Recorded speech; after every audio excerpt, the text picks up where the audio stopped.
I've made it a point before to say that these talks serve as refreshers for me. It's a little bit hard for me to write right now, but I can look them over and work on them as a search for talking points and organization and ideas I put into letters, editorials, essays, and of course, research questions. I settled on this topic coming home. I'm not sure why. I hope it's provident. There's so many complex things hidden in memory when it comes to ecology, but I really have to say that it's difficult for me because I've never been more acutely aware of your absence, how much I would rather be hearing you talk about it.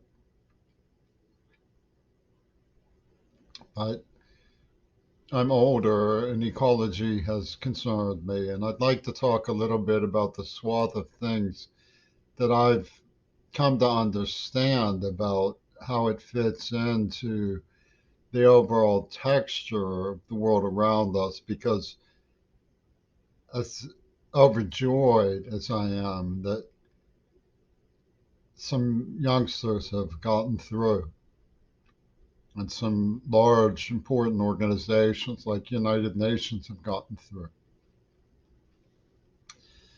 We are, after all, dealing with civics, as one wag in the nondescript Eastern Europe intelligentsia said, we hoped for the best and ended up with the usual.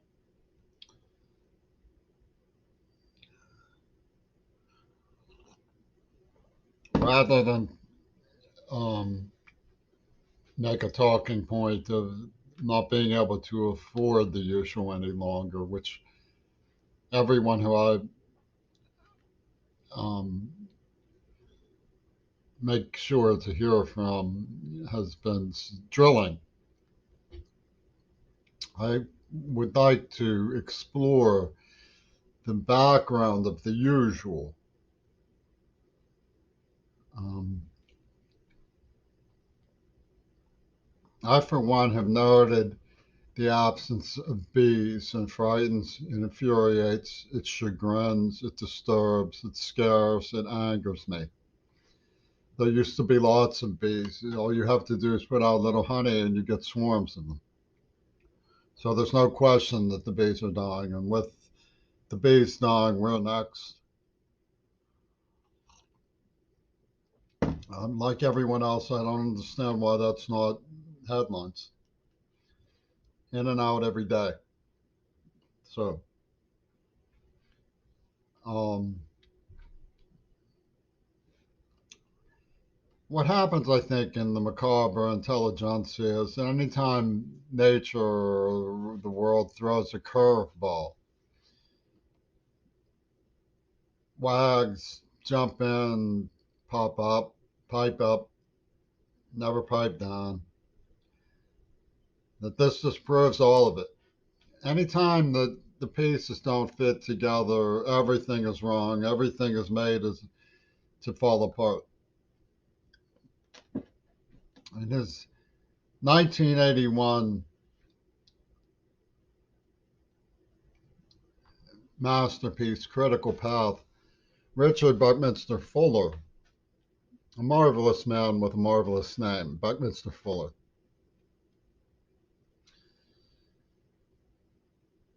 disproved that idea. He proved that life was a gift with a simple lesson, that it wanted to be there for us, that we should be building paradise for each other. This simple lesson is not one that everybody takes to heart.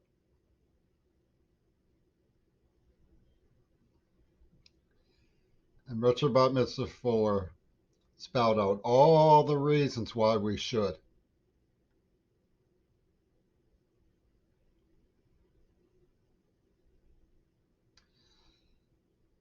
But 1981, although it seems like a long time ago from 2022, was fairly recent.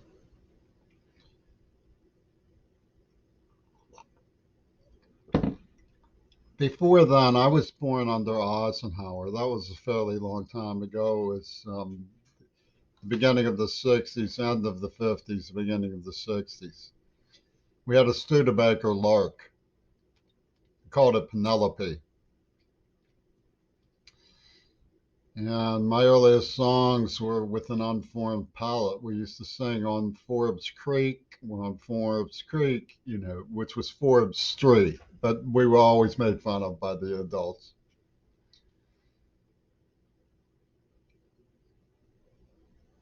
And I got the idea early on that there was a gridlock in the idea of ecology and the idea of what they were calling overpopulation. And another thing that had gridlock was radioactive waste was known, and getting more and more known. Because he died when I was very young and nobody picked up the ball and ran with it, I wasn't aware that President Kennedy's aspirations as a person whose responsibility included the Department of the Interior was to level with people about the need to preserve the ecology. In fact, he did a tour of the interior right before he was um, demonstrationed by the totalitarian odd job that descended on us.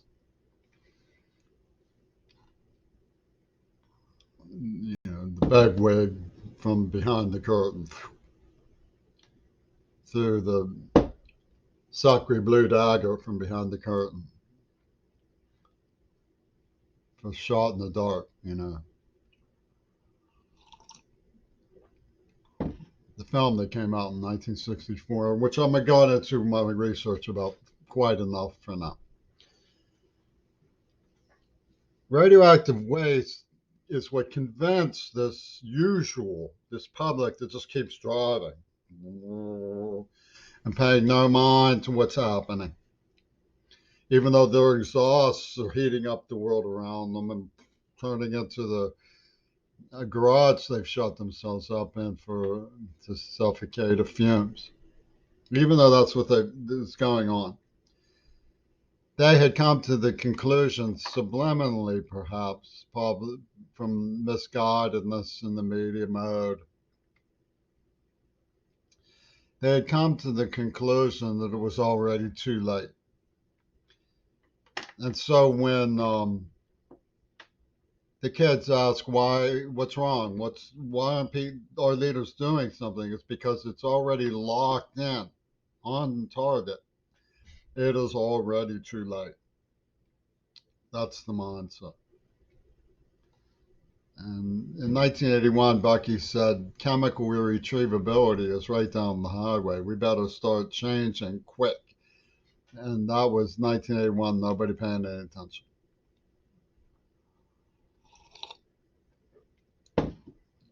They wanted to see the flame over Africa results. That was more important to the biggies. Overpopulation was locked in there. They call me the poor little aquarium boy when I'd come and say, why don't we start a greenhouse on campus at the community college? Now, why aquarium? Well, there's some historic soap opera to the psychedelic movement. Hair, for example, they evidently played quite a role in the founding of Earth Day, which is indexical if you look at the war college situation. But hair is a thing of evidence. So, well, in late December of 1980, disappointed and sick at heart with what was happening at Temple University, I decided to go by train up to Montpelier, Vermont, and visit Goddard College. People familiar with my immigrants and refugees honors contract for the community college of Allegheny County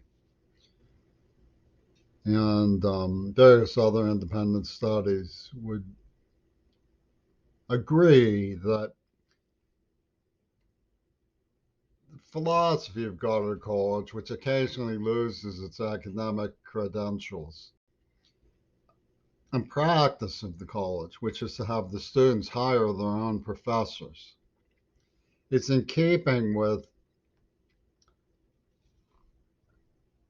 my margin around my father's progressive educational ideas, a man who wrote textbooks on higher education, integrated public schools in Pennsylvania,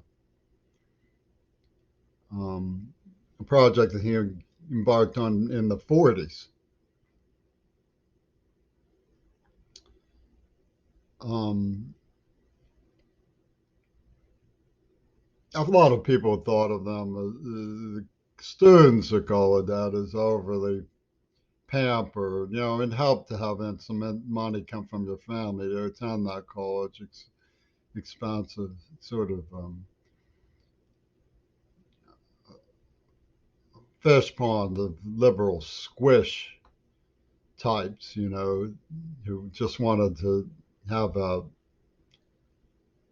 summer camp they could attend year round. But I think, I think it's a very determined little cluster of people. It attracts some strange alienated types and was eager to let me know that they wanted to try to make room for me. I saw such things as their marvelous multi-tiered student-built art facility and have lovely memories of the sundial, for example. It was really cold, much colder than I expected. Lots of snow. I do not know how I got from the train station to the college. It was a long way, but I do know that I've forgotten how I got there. I think somebody offered to give me a ride out of pity. Plainfield, Vermont, I think is where it is. I think where the train got stopped. But I just remember getting off and being in the middle of a Vermont nowhere and going, oh my God, what am I going to do?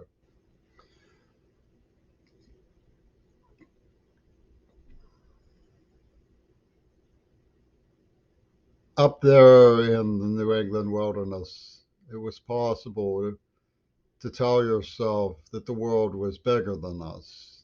We would never be able to hurt it. We know now that's not true, of course. And Rachel Carlson's book, Silent Spring, was a book that I was aware of. I sought it out at the library of Chatham College and read it by the pond for a while. She made her point crystal clear. And it's coming true with the lack of the bees. I mean, Silent Spring, Rachel Carson, where are the bees? My God, what's going on? What's happened? Of course, I've one of my themes has been to investigate Bayer. I found that Bayer was on the ancient East India Company. So Buckminster Fuller begins his book Critical Path with a tirade against, saying that they have ruined people's comprehension. It was on their old journals. Bayer stood for Baerlich, evidently, Bavaria. It's shady, it's shadowy where Bayer comes from and what they've done. But they do make pesticides, and they do seem to be harboring a faction that just want to destroy the earth like Shinrikyo cult. They hate it. They lived through the Holocaust in Europe and just want to get everybody. the unimaginable idea that someone is actively an agency trying to kill it, that they see the earth as an evil place.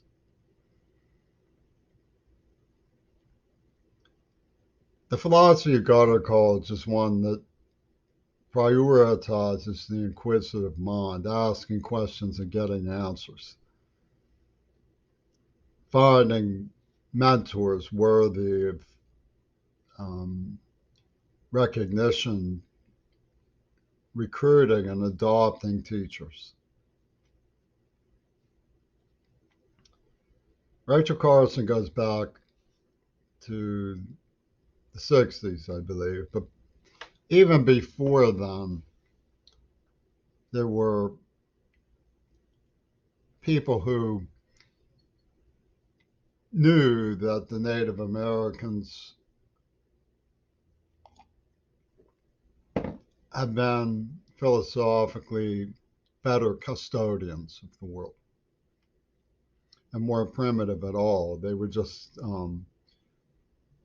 sentient enough to appreciate the boundlessness around them was there to be enjoyed and appreciated, not torn to shreds. When one pioneer cut down some Indian fruit trees, he said it's the end of living and the beginning of survival. And of course, we poisoned their names and reputations senselessly. They weren't perfect, and things have changed. There are people who know what savagery is, and they know that it's not monopoly of any one group of people. In public education, we've always tried to make it possible for people to live in peace and get along and understand each other. We used to have a commercial of someone throwing trash out their windows, landing in an Indian man's feet, and a tear coming out of his eye.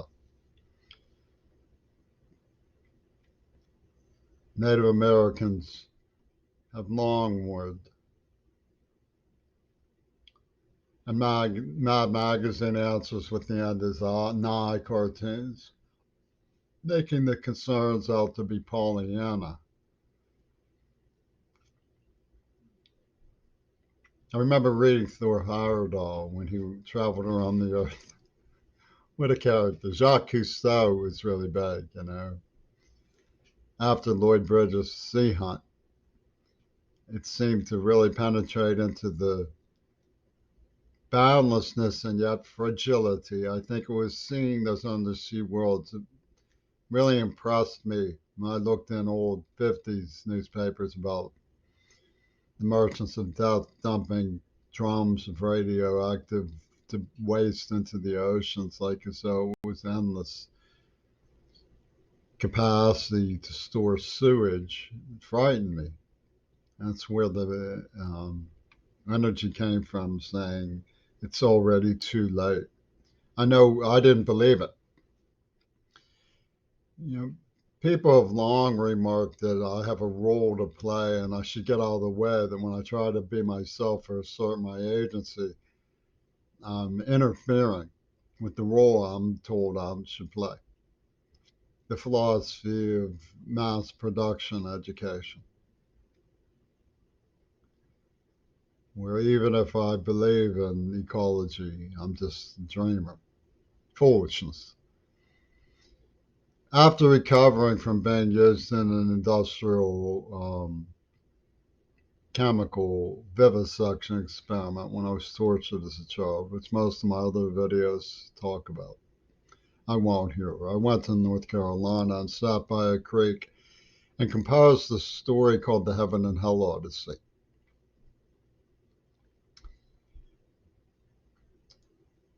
And it was about the moon before it was when it was a sister planet. And people communicated with animals and species and trees even through music, like Sobo Gomera, the musical language in the islands in the Mediterranean. Someone invents a blowtorch and a dirigible and creates a monstrous city called Threnody. And someone goes into Threnody to try to change it. Well,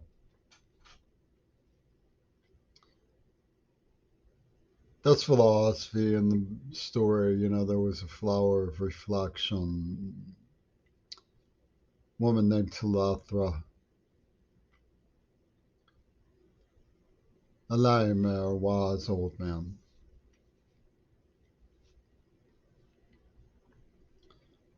There were things I wanted to work on in that story. The Neuro Guardsman and Mitch Hawk and the Mind Jester.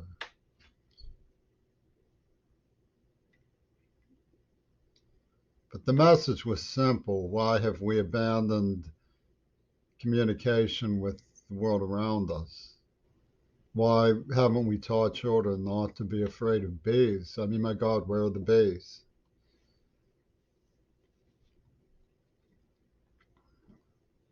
Not to hate things we don't understand, but rather to classify them and learn about them. Something deaf when people don't love butterflies. Flowers. Why don't they love the flowers? It's crazy.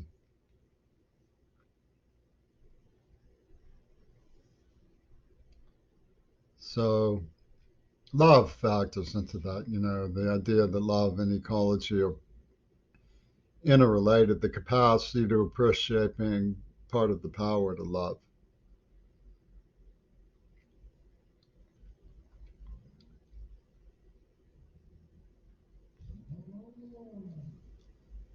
So the whole idea of a free society of multiple views nevertheless thrives when people recognize that whatever your personal philosophy or school of thought might be, that benign, thriving nature benefits all of us. It shouldn't be held in contempt or scorn. And of course, I admire Ayn Rand, and she gets a hard deal for good reasons because she went against the idea that nature should be protected, but not her best character. Her best character loved light and air and used it in its buildings. I used to say that her best character would have had nothing to do with her. And I saw the power to reconcile through that architect, what Buckminster Fuller was saying. I used to play word games with myself, imaginary conversations between Howard Roark and Buckminster Fuller, and Ayn Rand was never invited. But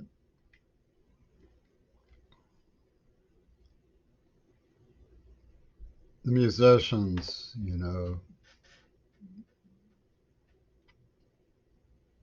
they didn't want to help me. I used to wonder why people like, yeah, I could see why people like various bands, that were really big and stuff. But I used to wonder why they didn't like the band I liked, the bands I liked who were obviously better. And I sort of conditioned myself to believe that because they were better musicians, they were more intelligent, wiser people. And I've been disabused of that. But it's not the only obstacle. Nobody lives forever. There's such a thing as injury and death. But there's also compassion and concern. My poem at the governor's school, reading The Big Night, had a line, compassion and concern died with Einstein and only his equations remain. The first night, which wasn't as big as that one, at least not in terms of peer reception, was a poem I'd written called Ode to a Cherokee. I don't think I connived it. I don't think I sat down and said, I'll be bigger than the tubes because I said something affirmative of natives. It was more like deep in my psyche was lore. The year after, I hitchhiked out to see my grandfather, and he took me to the Native American museums around Topeka. Beautiful museums. Yeah, and showed me invitingly how to stand before these historic plaques and read them. And he took me to show me where the forts had been and talked disparagingly about what the forts had done. And one of my oldest poems was on his wall all through his life. My sister had done a drawing of it. And then come to see me and said, would you write a poem to go with the drawing? I'm going to send it to my grandparents, send it to grandmother and granddad. I said, sure. It's a beautiful drawing. And the poem was about them as seen through the drawing. And so they went together really well. They had it on their bedroom from then on. I, they loved those children. I've always been sad that we disappointed them. My other grandfather must have died asking, do I have a grandson? He couldn't see me down at the bottom of the well swimming through Miles Kirshner and Michael Todd, begging to see granddad.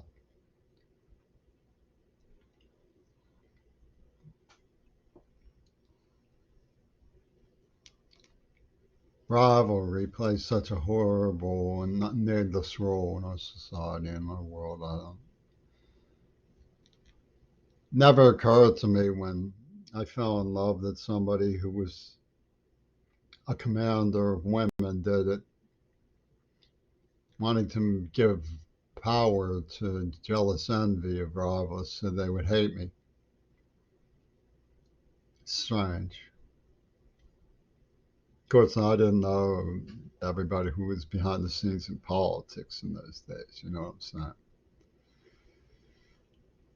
At some point, Reagan rubbed me the wrong way. He sent me my inquiry about ecology. He sent me a list of his priorities. At the bottom was ecology with some comment about all Americans getting a piece of the expanding pie.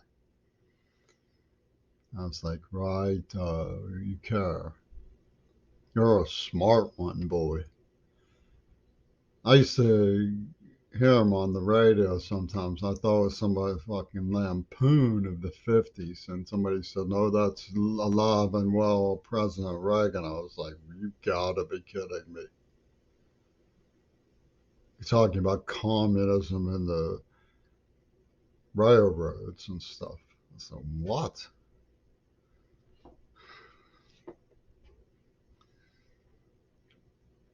How could a goblin like that be uploaded? The first thing he said in his first inauguration, America will be a mighty engine again. You know, he just, your problems will be gone.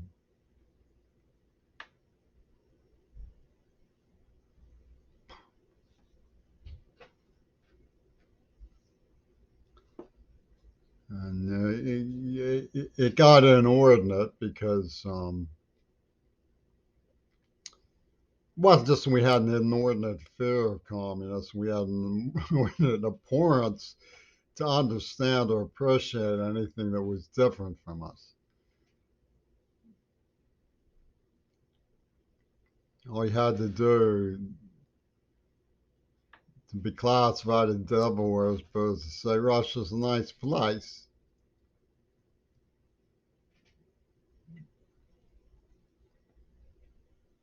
And the binarization, I mean, who knows what Russia is? I mean, really, for God's sakes. They obviously know better. I'm not trying to make them the wizard authority of opposition to Threnody and the Hell Odyssey or anything, for pity's sake, you know. But it was nice when Schultz and Aitzen got to go home and stuff. I mean, I've always been very sad that there was this conditioned reflex to abhor Russia. Makes me sad even now that things have become very complicated. Of course, there are the hard memories of what is complicated. I mean, it is not right that they bombed the nuclear facility.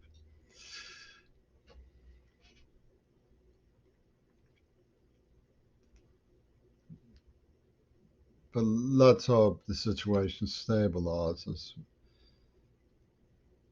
and people open their hearts a little bit to one another so that we can handle the climate crisis a little better than we have.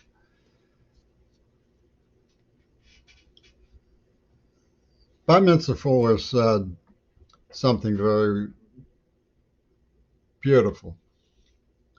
He said the universe is determined to make all of us successful and prosperous despite our overwhelming ignorance and fear. I used to try to put together from like a jigsaw puzzle best thoughts that I've come across. Not always from the best people, but best thoughts. And right next to the universe is determined to make all of us prosperous and successful, despite our overwhelming ignorance and fear, goes Frank Herbert's How to Achieve a High Quality of Life with a Minimum Drain on the Overall Ecological System. Can you imagine?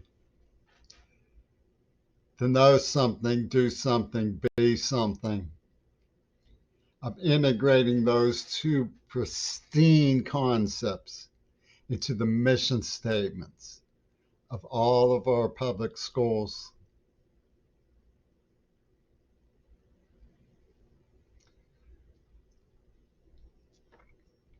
Bobby, I would give anything to hear from you.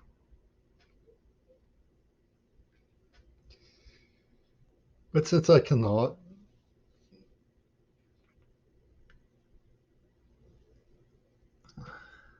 I'll try to reflect on the things that I've learned about why people are sitting on their hands at a time like this when it comes to ecology.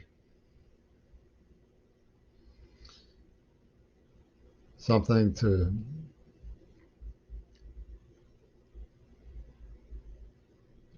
watch, maybe remember from as I wandered on the mumble path, asking where have all the bees gone.